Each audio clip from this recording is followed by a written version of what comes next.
呢張工作字咧就係要我哋咧下邊有8個唔同嘅公仔啦，我哋就要喺上面咧數翻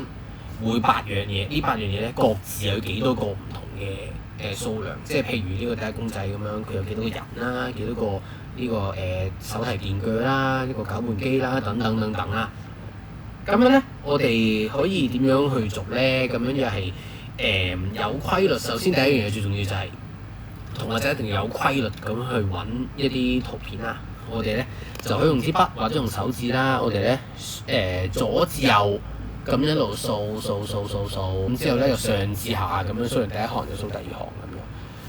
咁樣用一個有規律嘅方法去揾嘢。又或者啦，即係唔係上至下左至右嘅，咁我哋咧一邊由左至右，跟住向下，又翻上另一邊，再向下，翻另一邊，好似咧S 咁嘅形狀咁樣去做啦。左至右向下，右至左咁樣啦。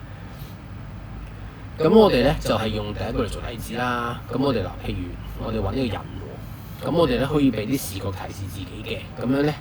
喺個支筆引導我哋左至右喎，一路揾，咦揾到第一個。咁咧就俾個1字畫落去，咁之後揾完呢一行啦，我哋向下打橫，向下打橫，咦第二個咯喎，寫個2字，跟住打橫，繼續去再落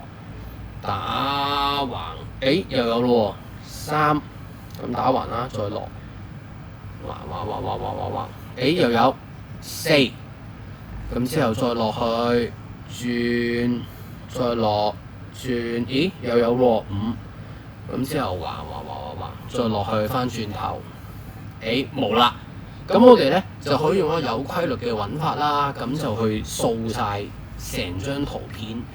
由左至右，右至左，左至右咁樣落去。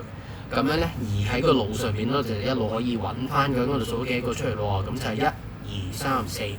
咁喺下邊咧就寫翻個5字啦。咁另外嗰啲其實都係如此類推嘅啫，都係一樣用支筆做一個視覺引導，用一個有規律、有方向嘅模式去揾張圖，